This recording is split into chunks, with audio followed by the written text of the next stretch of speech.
Bueno, buenas tardes muchachos. Vamos a ir con la tercera clase de pubertad y primeros servicios en las hembras. Y, a ver.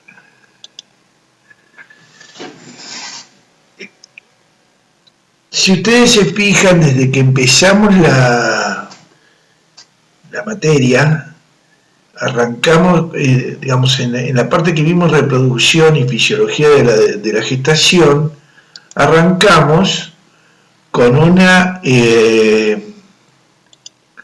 arrancamos con gametas que formaban un embrión, se desarrollaban, producían una gestación, la madre debía mantener esa gestación, ¿no es así? Nosotros vimos toda esa parte y después saltamos a vaca adulta. Agarramos las vacas una vez que eran adultas, dejamos el crecimiento para el medio. ¿Por qué? Porque era más fácil, digamos, arrancar desde los ciclos sexuales cuando adulto y después describir el medio, ¿no es así? Después vimos crecimiento, vimos vaca adulta, vimos crecimiento, sobre todo volcado a la definición del peso maduro y a la composición del crecimiento y a la forma en que los animales determinan qué deponen y el punto en el que están terminados. Es decir, que fue el crecimiento con una visión un poco sesgada a la producción de carne. Y ahora, en las últimas dos clases, estuvimos viendo, digamos, crecimiento más vinculado a la aparición de la habilidad reproductiva, a la aparición de la pubertad y a las influencias en la pubertad. Es decir, que en el ciclo de la vida de las vacas estamos acá. Si la vaca que estamos describiendo fuera una sola, ¿no es así? Para resumir un poco lo que vimos hasta ahora de pubertad, vimos las influencias nutricionales y genéticas, y cómo naciendo la hembra determinada con la cantidad de ovocitos que va a producir en su vida, digamos, con el número ya logrado y la meiosis en arresto meiótico, digamos, planchadita y esperando a que el organismo le diga de algún modo que puede empezar a reactivar esos ovocitos. Vimos a través de la leptina, del neuropéptido gamma, de la comunicación en definitiva entre el eje metabólico y el eje reproductivo, aparecía la pubertad. Ahora, nosotros tenemos que empezar a definir eso, tenemos que empezar a juntar esas acciones de la fisiología con la zootecnia, porque en realidad criamos vacas para ganar dinero. Y lo que queremos es, digamos, adaptar la fisiología al manejo reproductivo más eficiente que nos permita tener lo antes posible un ternero en esa vaquillona. Si nos imaginamos, recuerdan esta curva, esta es la curva de Brody, que describía el crecimiento como una curva en forma de S sigmoidea, ¿sí? Recuerden que estaba el crecimiento adentro de la panza, digamos, en la gestación.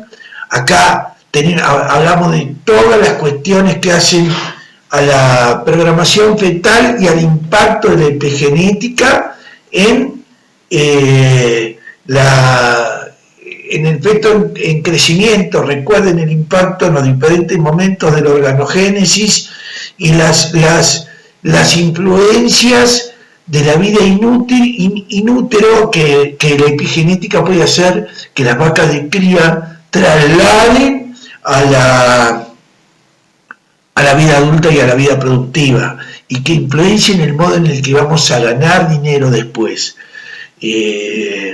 no es así. Obviamente esto no es que lo tenga validado por un estudio, pero me da la impresión que lo tenemos muchísimo más afirmado en la hacienda de carne, porque la hacienda de carne sufre más en la preñez. La hacienda en los tambos, digamos, en el momento en que están preñadas, es más difícil, damos de comer mejor, digamos, por más que las vacas tienen más requerimientos y tienen requerimientos metabólicos más altos, y por lo general son planteos productivos que dan de comer mejor que los planteos de cría. Es como un desvío práctico, digamos. Entonces, el impacto de la epigenética ha tomado, el impacto de la epigenética en la gestación ha tomado una preponderancia o un nivel de estudio bastante más alto en carne que en leche. Sin embargo, una vez que la ternera nace, sobre todo en la edad muy temprana, vimos el impacto de la epigenética en el calostrado. Vimos incluso en la clase pasada una experiencia, digamos, en los planos acelerados de crecimiento, y describimos un montón de cuestiones que pasan en la vida temprana, antes de la pubertad, ¿no es así?, relacionadas a las conexiones entre el eje metabólico y el eje reproductivo. La leptina, el neuropéptido gamma, digamos, la forma en que el cerebro y el centro cíclico se entera de que tiene que entrar en funcionamiento. El target, el nivel de disparo con la sensibilización de los estrógenos, digamos, bajar la inhibición de los estrógenos, como los en el centro cíclico, como los factores hormonales, esas sustancias de comunicación, digamos, le comunican que está lista, que está en el peso, o que está en el porcentaje del peso maduro para empezar a tomar mayores compromisos biológicos ese organismo.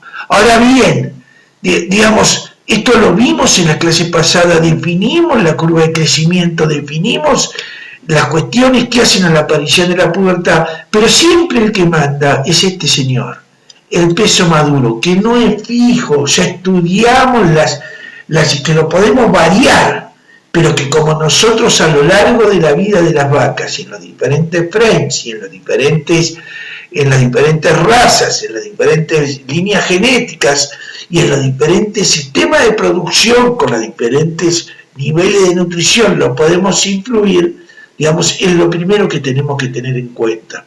Entonces, sabiendo que queremos llegar a un peso maduro, la madurez, ¿no es así? Nosotros sabemos que en esa hembra, les digo porque este tipo de razonamiento lo tienen que hacer cuando idean su sistema productivo o su sistema de reposición. ¿Van a querer reposición de 2 o 3 años al primer parto? Si quieren reposición de 2 años, van a querer peso liviano, peso pesado al momento del servicio, y dónde van a comprometer la ganancia de peso, que es lo que vamos a tratar de ver en esta clase, pero el dato que tienen que tener para programarse es este. ¿Cuándo la van a hacer? Digamos, sabiendo que tienen un peso maduro, que ustedes tienen un objetivo del 85% del peso maduro al otro día de que la vaca parió. Quiere decir que el día anterior al que la vaca pare, cuando tienen su programación, ustedes tienen que pensar que ahí tienen 50 kilos de concepto. ¿Recuerdan lo que es el concepto? Feto más envolturas. ¿No es así? Es decir, que le tienen que sumar a esa en su programación de ganancia de peso y en su saber si van a poder lograr lo que se están proponiendo en la presupuestación previa, digamos, deben considerar el 85% del peso maduro al otro día del parto y el peso del concepto para programar cómo lo van a hacer. ¿No es así? Y ustedes, el otro dato que tienen es que con todo lo que estudiamos en las dos clases anteriores sabemos que la pubertad aparece según el tipo de genética, digamos,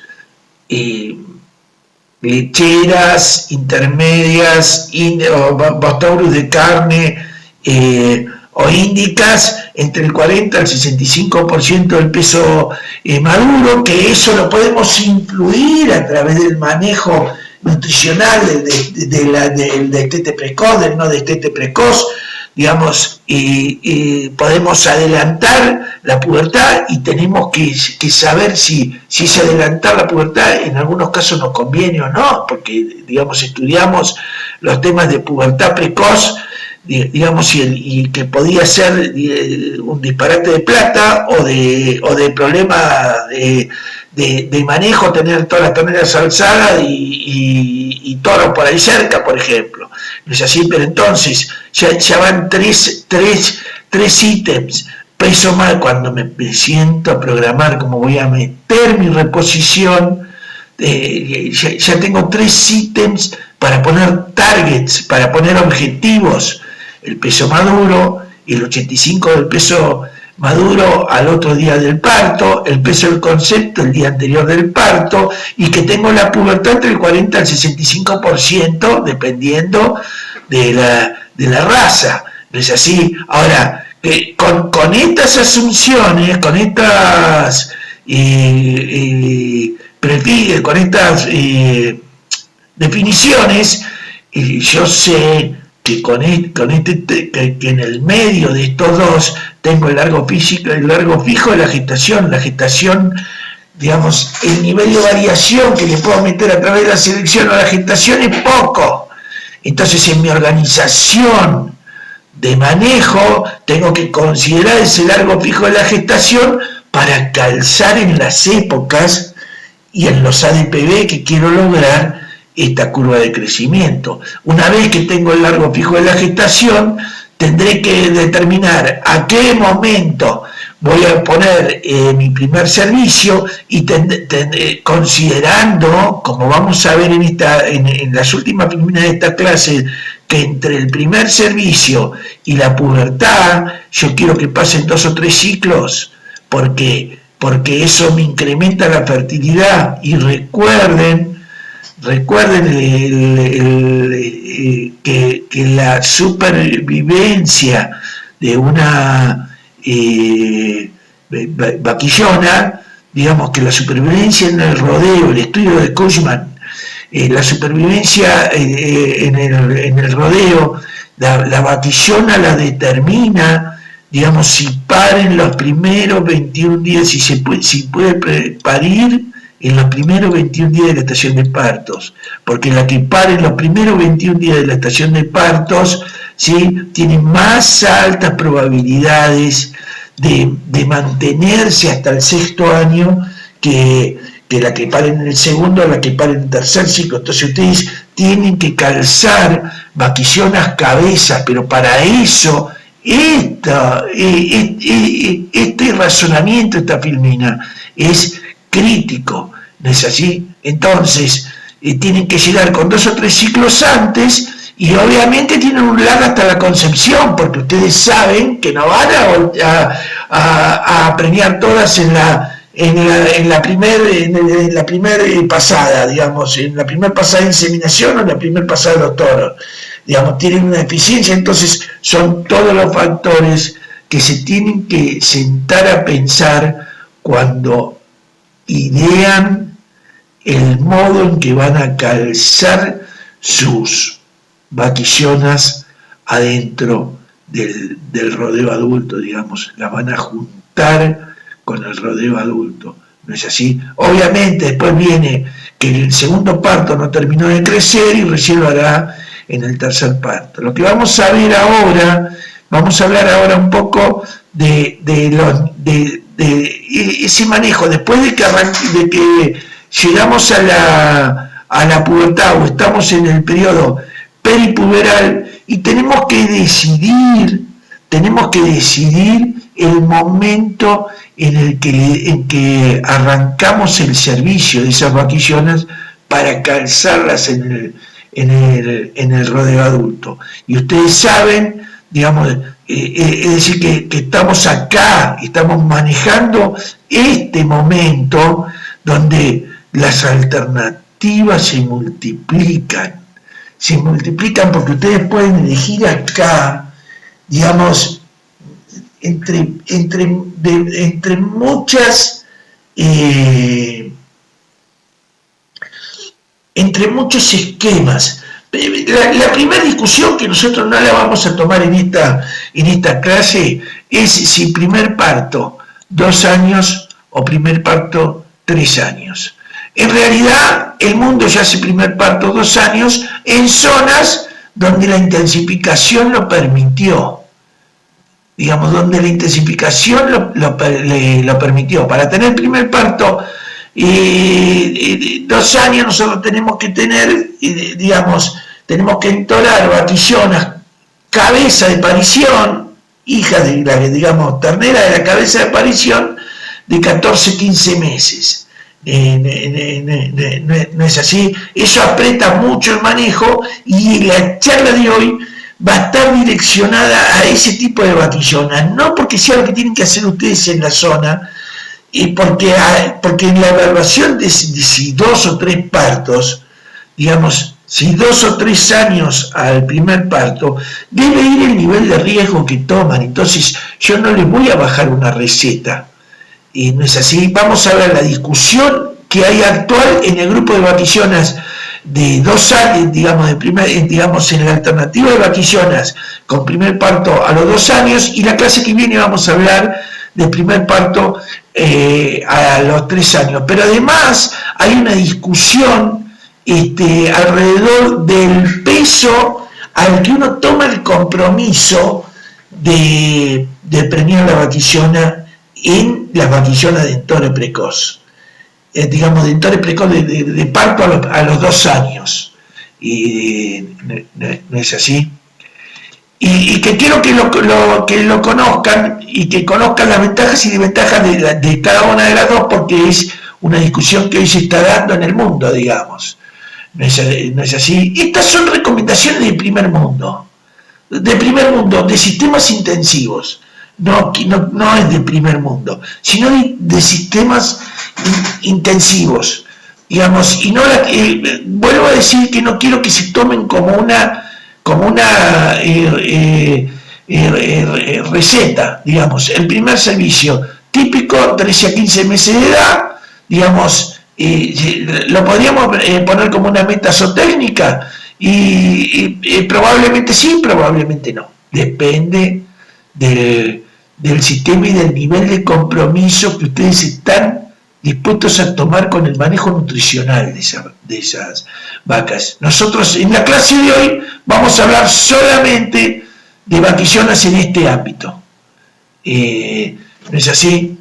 Los objetivos, en principio, los más recomendables, históricamente aceptados, serían alimentar las vaquillonas para llegar con el 65% del peso maduro al primer servicio, ¿sí? Y una recomendación muy lógica sería alcanzar la pubertad con 30 a 45 días antes del comienzo del servicio, porque eso le da a las vaquillonas, después de la pubertad definida como su primer celo, la posibilidad de dar vuelta a ese aparato reproductivo y incrementar la fertilidad. Les voy a mostrar algunos estudios que muestran cómo se incrementa la fertilidad de los servicios en la medida en que pasan celo después de la pubertad. ¿No es así?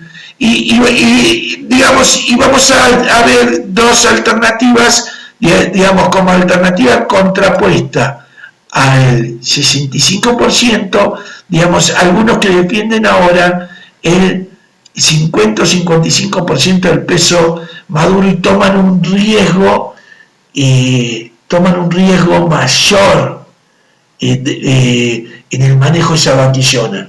Porque ustedes recuerden que después de este punto, el largo de la gestación, una vez que nosotros decidimos el 65 o el 55% del peso maduro en edentores precoz, en edentores de 3 años siempre es el 65, no hay manera de no, hay que ser muy malo para no llegar, pero en edentores precoz, digamos, una vez que uno tomó una de esas dos opciones, empieza a tener la carga de que el largo de la gestación es fijo y uno tiene que manejar el ADPB en ese largo de la gestación. ¿No es así? Bueno, desde mucho tiempo sabemos, lo vimos en influencia alrededor de la pubertad, y fíjense que esto que les muestro es del año 71, digamos, que el nivel de nutrición, el nivel de ganancia de peso después del destete influye en el resultado reproductivo. Aquí tienen 3 niveles de ADPB, ganancia en kilogramos por día, y fíjense cómo se incrementó la preñez entre el bajo y acá llegó a la meseta. Digamos, la biología en el moderado ya empezó a hacer depresión máxima de eficiencia. Entonces, en la ADPB post-destete ya Wilbank es un investigador americano que marcó mucho la reproducción de carne y que nosotros aquí lo tenemos muy presente por un libro muy clásico que es de un autor uruguayo que se llama Rovira, que la verdad que la mitad de los trabajos del libro de Rovira usa información de este Wilbank. ¿No es así? Entonces ya en el 69 Wilbank nos mostraba que los ADPB post-destete tenían un impacto tremendo en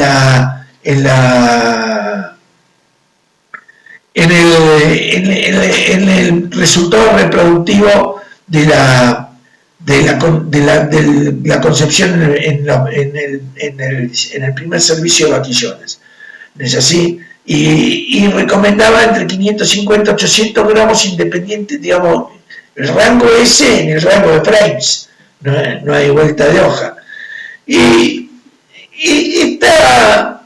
este gráfico me gusta mostrarlo porque muestra las alternativas que tenemos. Siempre, acuérdense que estamos hablando de primer parto, 24 meses. Este señor es un investigador de la Universidad de Nebraska que produce un montón de información en programación fetal y crecimiento de vaquillonas, y le tomé el gráfico a los trabajos que él muestra corrientemente en sus charlas. Digamos, nosotros podemos elegir para llegar al peso maduro, digamos, un plano de crecimiento continuo, alimentar a la vaquillona con una estrategia que sea constante. ¿No es así? Obviamente, si eso lo hacemos en un corral es fácil de manejar. No es fácil de manejar en alvear, cuando el ambiente y la ecología es variable, es un poquito más difícil. También podemos elegir, digamos, un plano acelerado primero y después planchar el crecimiento para llegar al mismo punto, ¿no es así? Que sería alto-bajo. En realidad no lo veo demasiado sentido. Sería el caso de la pubertad precoz, por ejemplo. ¿No es así? Esto podría darse en el caso del destete precoz, pero una curva de este modo también podría darse en editores de 3 años, en el primer parto a los 3 años, digamos. ¿No es así? Y lo otro, que sí es más factible que pase, es digamos, un plano bajo al principio y una tasa acelerada de crecimiento después, que sería el alto-bajo. Esto no es tan poco común que se dé, porque digamos, en los partos de primavera y servicios de verano, el destete ocurre, digamos, en un momento donde el forraje es bajo, ya sea en los extremos sistemas de ustedes, en el árido, y como en los sistemas, por ejemplo, en los sistemas que tienen más, que están más cerca de la zona agrícola, que están con más lluvia, digamos, por ejemplo, en los lugares donde se hace recría de vaquillona sobre rastrojos de maíz, es así, los planos de crecimiento, después del destete en el otoño son bajos y uno en la primavera puede recuperar y compensar la baja ganancia del periodo previo, digamos, ¿no es así? Pero los tres sistemas buscan llegar a este peso objetivo que vamos a llamar target, que hay discusión hoy si tiene que ser, o hay discusión entre los investigadores de primera línea, si tiene que ser el 55 o el 65% del peso maduro determinado para esa rama genética, digamos. ¿Cómo fueron los resultados con estos tres patrones? Yo acá le junté trabajos, no es así, digamos, la ganancia constante, continua, dio en estos cuatro trabajos 81% de preñez. La ganancia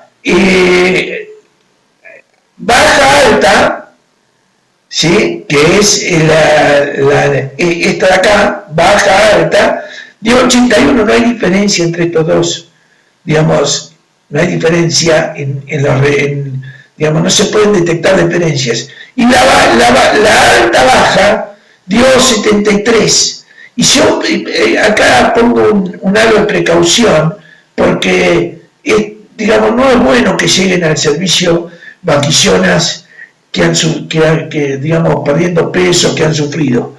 Es así, la vaquillona debe llegar ganando peso, porque si llega ganando peso, todo el organismo de la vaquillona funciona mejor, y obviamente la preñez es el resultado, es la conclusión de un organismo que funciona globalmente, digamos, como organismo total. Entonces,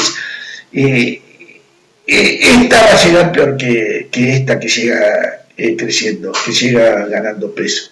¿No es así? Entonces, en el continuo versus el bajo, que son el bajo alto, que son las dos alternativas de cómo llegar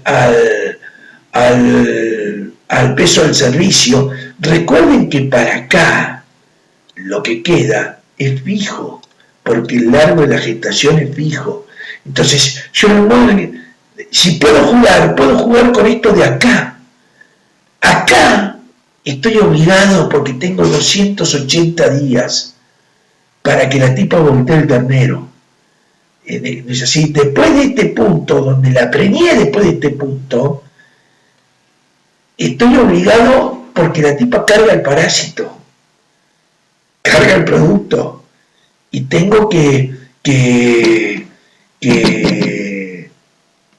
hacerla llegar a un buen final a esa gestación. En cambio acá puedo elegir el patrón.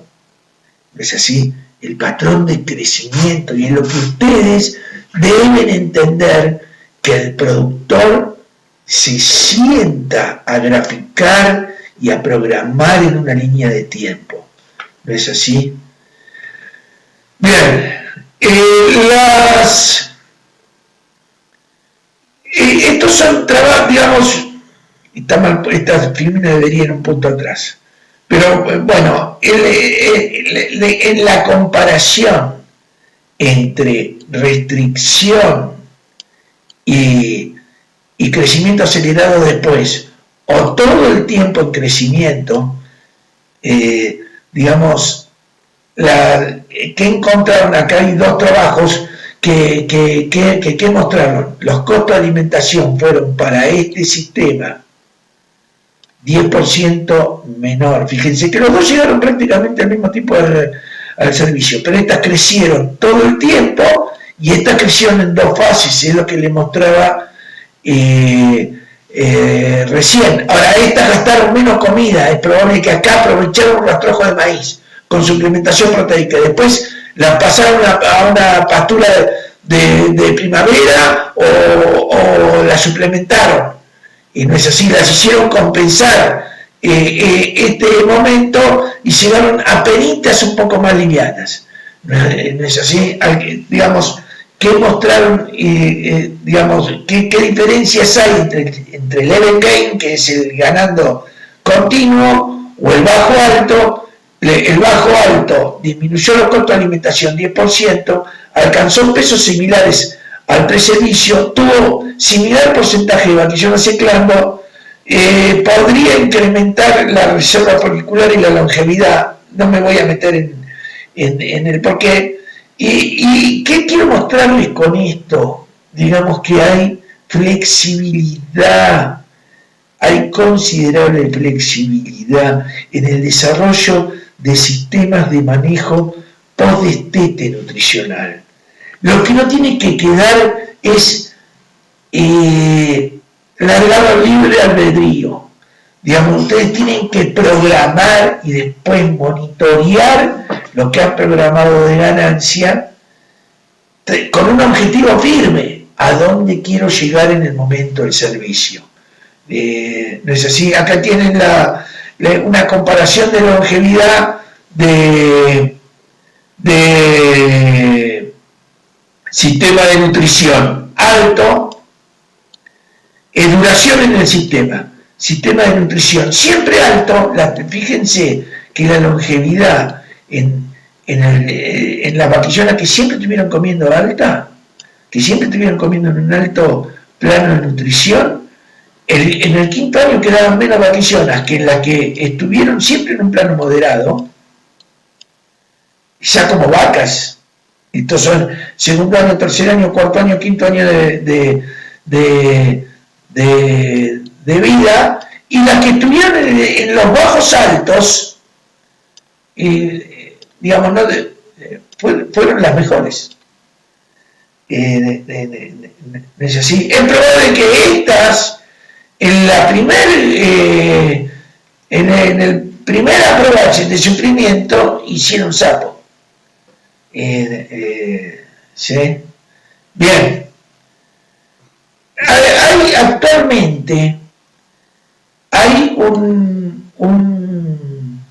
una discusión en el entore precoz. Yo cuando me hablo de entore precoz estoy hablando del primer parto 24 meses.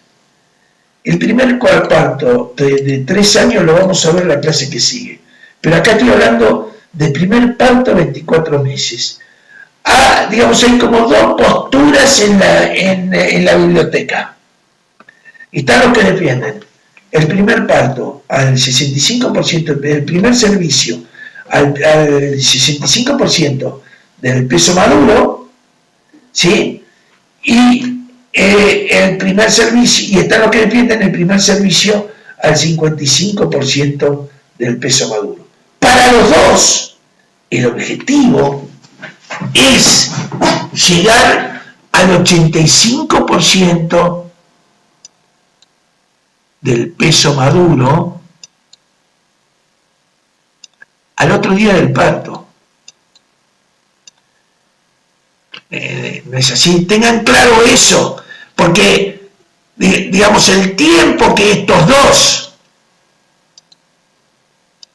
tienen para llegar al 85% del peso maduro al otro día del parto de esa vaquillona como primer parto es el mismo, tienen una gestación. Entonces se juegan cuestiones diferentes acá, digamos, problemas diferentes en los dos tipos de sistema. ¿No es así? Acá tienen una simulación de cómo serían los dos sistemas, digamos, en vaquillón. Creo que esto es en vaquillonas que son de frame 2. Y comparamos para la misma vaquillona, empezando a los 120 kilos, ¿no es así? Tendrían que meter 620 gramos hasta digamos, el momento en que las vamos a meter al servicio, alcanzar 254 kilos, el 65% del peso maduro, en la alternativa del 55% del peso maduro llegarían a 214 kilos, ¿no es así? Acá tenemos 40 kilos de diferencia en el momento en que las estamos metiendo al servicio. Estamos hablando de Bos Taurus, ¿no es así? Estas, digamos, ya están bien cíclicas, estas están en la raya de estar cíclicas. Ustedes recuerden, si tienen que tener una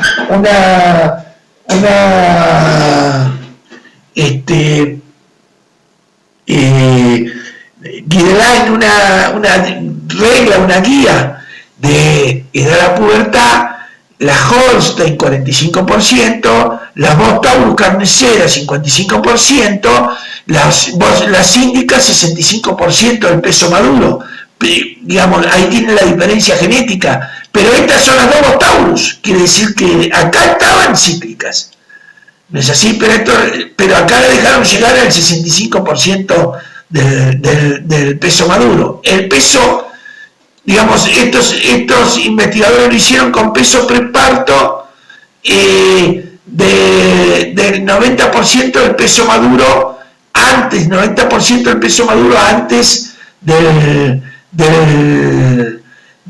parto, el día antes del parto. En el trabajo registraron el peso preparto, que contra el 85 es el 5%, es el tomero, digamos. ¿No es así? Tuvieron que ganar, fíjense que estas, si bien tuvieron que meter para ser inseminadas en el mismo momento, 600, digamos, una ganancia de peso más alta antes, tuvieron menos esfuerzo después en el periodo fijo con la gestación, 400 gramos contra 524. Acá tengan en cuenta que esto es lo que pasa con el parto al tercer año. Digamos, se aliviana la ganancia del peso que la vaquillona tiene que tener, porque tenés más tiempo de llegar. Incluso llegan con más del 65% del peso maduro. En las de 3 años, digamos, es bastante más fácil. Lo que pasa es que perdés un año, digamos, ¿no es así? Bueno, entre los dos grupos de vaquillonas no hubo diferencias significativas en la tasa de preñez. La fecha promedio de parto fue igual y la longevidad fue igual. ¿Esto por qué? Porque hay defensores de las dos alternativas. Y uno, cuando tiene las dos escuelas que se pelean en los congresos, y uno cuando plantea su estrategia debe saber que existen las dos y debe adoptar una, de acuerdo a su convicción. Acá no pudieron demostrar diferencia, por ejemplo. Les quiero, digamos, dentro de los defensores, les voy a mostrar este trabajo que es de también un doctor que trabaja mucho en este tema de vaquillonas y es un referente de la reproducción americana en carne, digamos, y que él defiende, está dentro del grupete que defiende el peso de Tore del 65% el peso maduro. ¿No es así? Y digamos, este trabajo comparó, digamos, la fertilidad en un servicio de 45 días en dos grupos genéticos, cruzas británicas, Angus por Hereford, ¿sí? y cruzas de Brahman, de media sangre Bradford, digamos, de Brahman por Hereford, 50 y 50. ¿No es así? En 4 alternativas, vaquillona de frame grande y vaquillona de frame más chico, vaquillona de frame más grande y frame más chico, ¿no es así? que fueron entonadas al 55% del peso maduro o al 65% del peso maduro. En las británicas, tanto el frame grande como el frame chico, digamos, estas son las dos del frame chico y estas son las dos del frame grande. En las opciones del 65% del peso maduro o del 55% del peso maduro, no tuvieron diferencias, la preñez fue igual. No es así. Ahora, en las cruzas índicas, las vaquillonas de frame más grande, al 55% del peso maduro les costó más preñarse. Y obviamente, porque estaban muy a la raya, digamos, debían estar poco cíclicas y demasiado livianas. ¿Es así? Entonces tuvieron una diferencia por grupo genético en las vaquillonas con sangre índica de frame alto. ¿No es así? Entonces muestra efecto por tipo de cruza, un efecto genético, es decir, que el impacto, porque ¿qué pasa? A tiempo fijo, si yo a tiempo fijo, ¿no es así? Si yo al mismo día, muchachos, quiero ser claro en esto, al mismo día tengo que llegar con 65% del peso maduro o 55% del peso maduro en vaquillonas de frame grande, vamos a tomar las de frame grande que son en las que hubo diferencia, en vaquillonas de alto peso maduro, es decir, de frame más grande, no es así, y parto del mismo punto. Si es el mismo frame, esta vaquillona tiene que ganar peso a una tasa más elevada que estas. Entonces, digamos, estas, las que logré que llegaran en este peso, si aumentaron más, comieron más. Estas que llegaron al 55% y vieron resentida su preñez. ¿Estamos de acuerdo? Vieron resentida su concepción. Bien. Acá tienen, digamos, pero independientemente de las, digamos, entre los factores que ya les digo, no hay mucha, la discusión la debe centralizar, la debe decidir teniendo los datos el productor, digamos, hasta dónde se quiere jugar y hasta dónde toma compromiso en el después.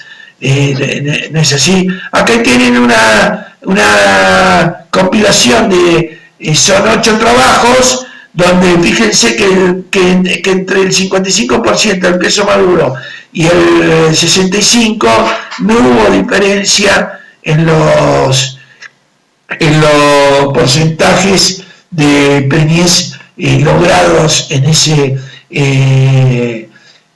primer servicio. ¿Cuáles serían algunos de los inconvenientes, digamos, que podría presentar el entore al 55% del peso maduro en el primer entore y quedar tan jugado con el largo fijo de la gestación? Y estoy hablando, quiero ser muy claro en esto, que estas alternativas son para niveles de manejo que permiten el entore precoz. No se les vaya a ocurrir ir a hablarle a un productor del árido que hasta que históricamente hizo vaquillonas de 3 años, ni es una opción el 55% del peso maduro. Es así, digamos, pero ustedes lo tienen que tener en la cabeza porque en algún momento los flacos por ahí empiezan a hacer recrías restringidas, o hay elasticidad en este tema, y uno debe conocerlas, las alternativas para después poder, en el caso en el que la alternativa pueda calzar, tener la elasticidad y ayudarlo a tomar una decisión al productor, ¿no es así? Entonces, con peso maduro, con entore al 55% del peso maduro, hay, digamos, se incrementa el riesgo de distosia en en el primer parto, y como vimos en el trabajo anterior, en vaquillonas de frame grande, esas ganancias de peso moderadas para llegar con el 55% del peso maduro,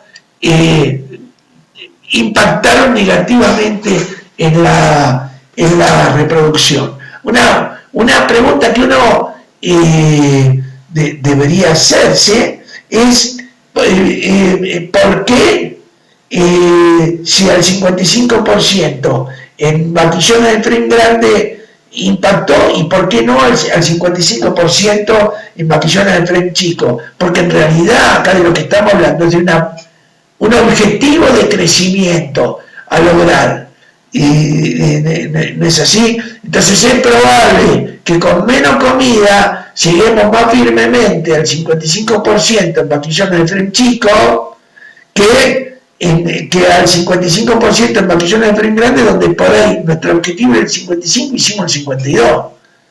¿Me explico? Bien. Y aquí tienen, fíjense que digamos, si asociamos nivel bajo de nutrición con la consecución del 55% del peso maduro al primer servicio y nivel alto de nutrición porque esto tiene un ADPB más bajo en el intervalo de este servicio, y esto tiene un ADPB con el 65%, un ADPB más alto. Por eso asociamos alto nivel con el 65%, bajo nivel con el 55%. Ahora, las vaquillonas con bajo nivel de alimentación en el periodo de Tete en Tore, que llegaron más livianas porque comieron menos y tuvieron un menor ADPB, fíjense de cuánto es este trabajo, se premiaron menos que las que llegaron más pesadas, pero además perdieron más preñeces. Ahora, esto no tiene que ser conclusivo, porque digamos, son ventajas a favor del 65%, pero ahora vamos a ver por qué los flacos se apuran con el 55%, porque en realidad, si llegar, digamos, permitirle entrar a una vaquillona, a un inicio fijo de temporada de servicio y bajo la premisa de que yo no quiero meter vaquillonas toda la estación de parición, yo quiero meter vaquillonas cabeza, que sigan siendo cabeza, y la que no creció y no llegó, carne, ¿qué le voy a hacer? Porque si no después la pierdo. Entonces tengo que ser muy concreto en esto. No es así. Aquí tienen una comparación de vaquillonas de peso al 55% y vaquillonas de peso al 65%. ¿No es así? Y las vaquillonas al 55% fueron 20% más baratas.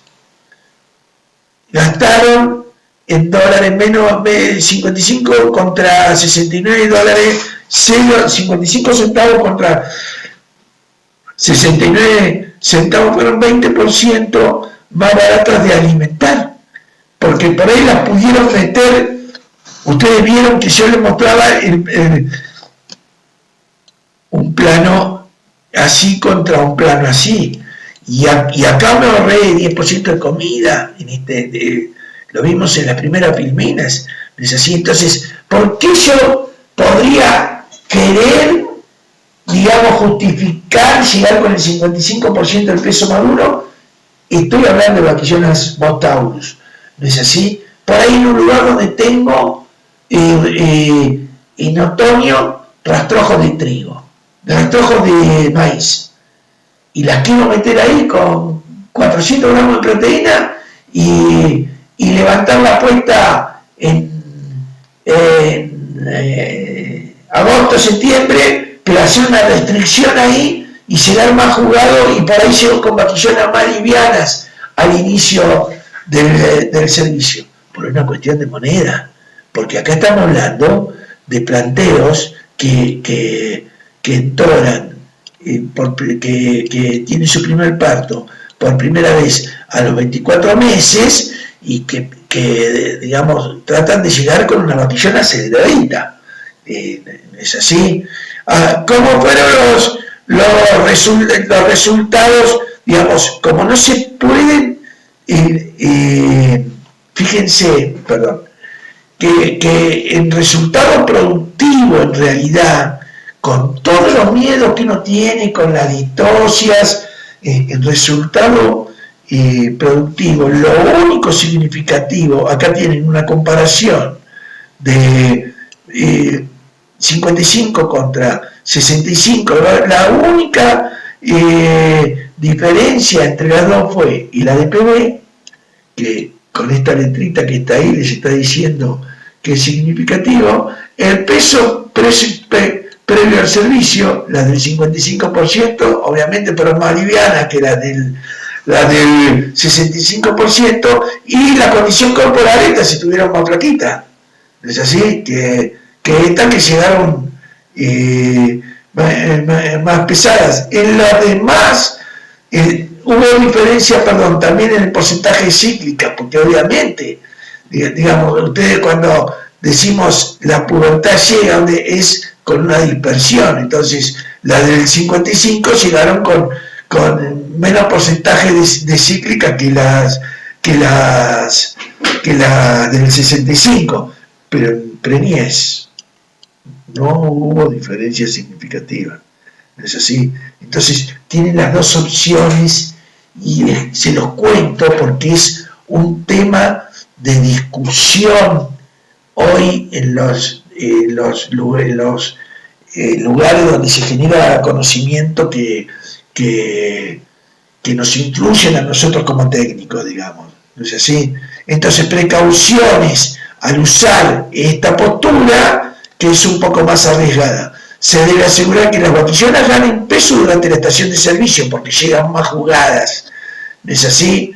Llegar debajo del 55% del peso maduro puede ser perjudicial. Se puede comprometer la performance como vaca de primer parto y segundo servicio, y eso puede,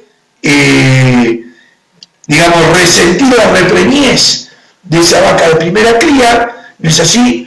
Y de esa manera neutralizar el menor costo de la recría. Y ustedes deben sacar las cuentas, ver hasta dónde pueden tomar el compromiso de poder manejar esa vaca por ahí para ustedes. Para un campo puntual es imposible y para otro no. No es así. Muchos planteos americanos ya tienen vaca de cría en corral, y por ahí para nosotros es utópico, pero hace 20 años era utópico tener galpones para las lecherías, y ya tenemos un montón de galpones. ¿Es así? Bien, entonces, esto no tiene, el material no tiene demasiado sentido. Quiero ir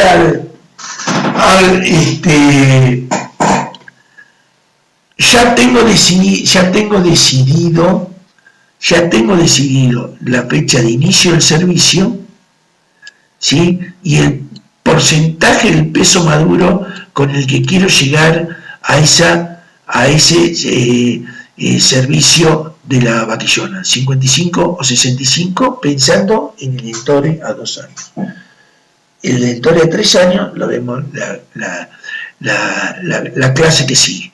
¿No es así? Yo sé que el entore de estas vaquillonas lo tengo que hacer descalzado del entore de la vaca para permitirle, cuando sean vacas de 2 o 3 semanas antes, y con las consideraciones de suplementación, digamos, de manejo de esos vientres cuando estén preñados, para que la vaquillona de primer parto me para 2 o 3 semanas antes que las adultas, para tener para que tenga esos días de más en la recuperación del posparto. Pero además, cuando me planteo cómo llegar, yo debo armar la cuestión para tener la pubertad como mínimo 40 días antes. Es una de las recomendaciones que les di al inicio de la charla, del momento en que voy a dar el servicio a esas vaquillonas. ¿No es así? ¿Por qué es importante esto? Porque yo lo que necesito es que una vez que esa vaquillona entró a servicio, se preñe cabeza, para que después, como vimos en el trabajo de Cushman, que lo vimos en uno de los primeros, en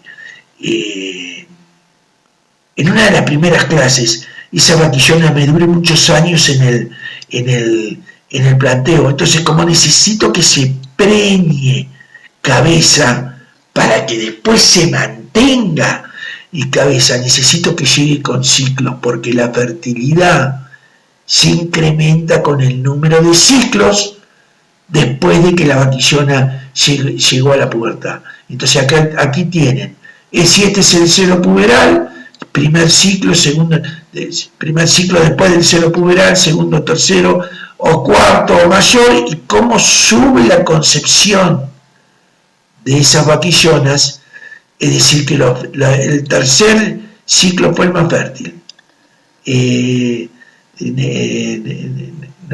¿No es así? Incluso digamos, un efecto retardado. ¿Sí? Fíjense que esta es la preñez como vaca de primer parto y segundo servicio, y esto seguramente, fíjense que ya siendo vaca, cómo se preñaron más las que arrancaron el servicio al inicio del servicio, de su primer servicio con vaquillona, con más celos. ¿Por qué? Porque se mantuvieron cabeza. No sé si fui claro. ¿No es así? Bien. Y acá tienen en el mismo sentido, digamos, estadística en el mismo sentido de cómo en la medida en que aumentan los ciclos digamos, afirmando el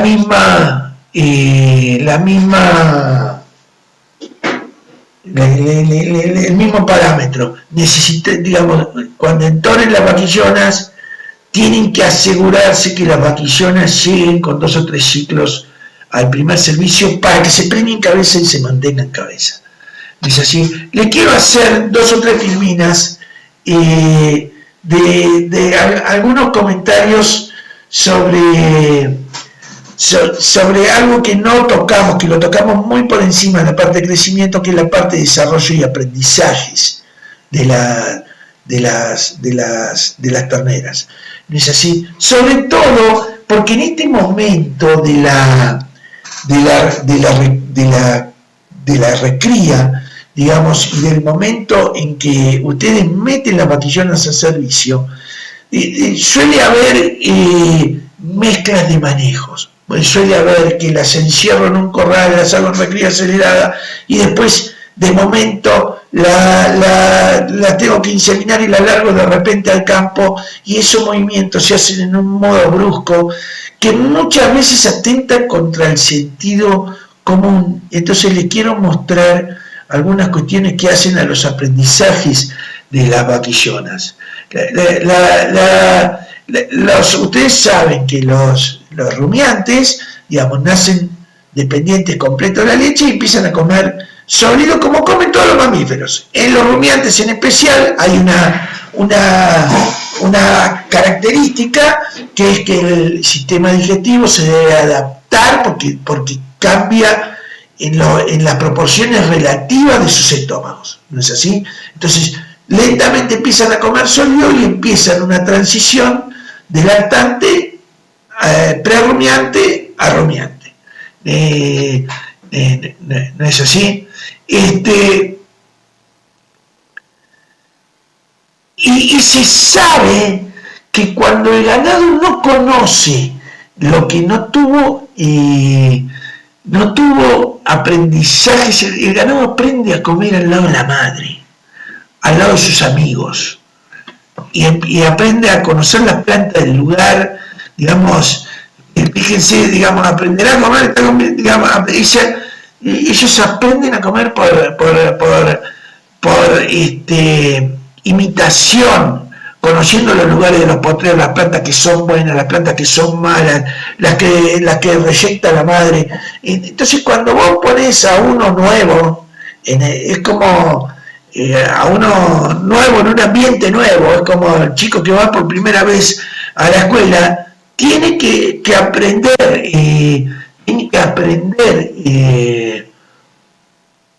las rutinas nuevas, y eso tiene un costo. Eso tiene un costo, y es un costo que en realidad no lo tenemos que hacer coincidir con momentos donde nos jugamos otras cuestiones económicas. Por ejemplo, el momento del servicio. ¿Es así? Les quiero mostrar, digamos, esto es de un investigador que no puse el nombre, pero que es muy picante, que se llama Perry.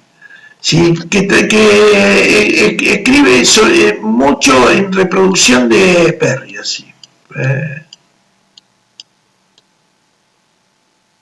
Ha venido a la Argentina a la jornada del Irak y, digamos, escribe mucho, y en el último tiempo ha escrito mucho sobre los cambios bruscos de la alimentación alrededor de la inseminación. No sé si cómo eso impacta en la preñez temprana.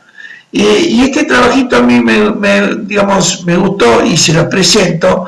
Ellos tenían vaquillonas manejadas en un feedlot y manejaron dos grupos. ¿No es así? Manejaron dos grupos. Un grupo lo mandaron derecho a una pastura, que siempre estuvo en la misma pastura, y el otro grupo lo tuvieron 42 ciclos, continuaron en el feedlot, y el día 0, que fue el día de la inseminación, lo cambiaron a la pastura. Y después compararon, compararon los dos grupos. Aquí tienen la comparación desde este día por semana. En el periodo de menos 44 a menos 35 días, menos 35, menos 24, los 20 días antes del cambio y después del cambio. Fíjense que en el momento del cambio, ¿sí? Acá lamentablemente están cambiados los colores, pero fíjense que en el momento del cambio, las vaquillonas del feedlot, ¿sí? La primera semana, hasta que aprendieron a consumir, como habían consumido sus compañeras que tuvieron 44 días de entrenamiento previo, perdieron 2 kilos por día. Entre el día, del momento del cambio a la primera semana, perdieron 2 kilos por día. Y tuvieron diferencias significativas de ADPB hasta los 30 días posteriores. Si esto lo hacen el día que inseminan, porque por comodidad dejaron las vaquillonas encerradas en el feedlot, y digamos, por ejemplo, en un lugar que tenga recría intensiva, esto para la preñez, la tipa está censando, está el embrión flotando adentro de la leche uterina, en el útero, todavía no está agarrado a la madre, y las tipas pierden 2 kilos por día. Obviamente que de ahí no puede salir nada bueno. ¿No es así? ¿Qué justificó esta caída en el ADPB? El conocimiento del lugar. Los flacos, ¿qué hicieron? Midieron la actividad, debe haber sido con collares o con podómetros, son pasos, debe haber sido con podómetros, y midieron la actividad en los dos grupos de vaquillonas. En las vaquillonas de pastura, ¿no es así? Las que esta de acá tuvieron este patrón antes del movimiento, y la del feedlot tenían este nivel de movimiento antes recuerden que acá están chingados los colores. Este nivel de movimiento después. Y fíjense cómo una vez que se hizo este cambio, como las vacaciones del feedlot empezaron a dar vuelta para conocer, y recién se emparejaron a los 5 o 6 días. Y ahí tienen el impacto ese. ¿Es así? Bueno, muy bien. Entonces, cambios nutricionales agudos, pre o pro-servicio, pueden alterar las tasas de preñez y mucho tras reconocimiento materno y digamos, hagan suaves los cambios. Ya hay cosas que a veces son como de poco sentido común.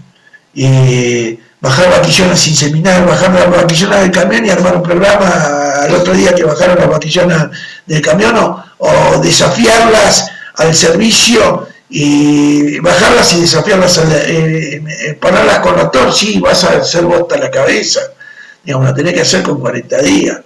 Es así, o bajar un toro, digamos, lo mismo aplica para bajar un toro y comprar un toro y traerlo y al otro día largarlo, digamos, son cuestiones que muchas veces son como carentes de sentido común. Bueno, vamos a dejar acá y en la próxima clase, digamos, vemos todo lo que vimos aquí fue referido a 24 meses. Vamos a ver qué pasa si estiramos, digamos, si usamos esa elasticidad del periodo podestete respecto del tipo de planteo, la reflexionamos un poco pensando en el dilema segundo versus tercer parto. ¿Es así? Muchas gracias.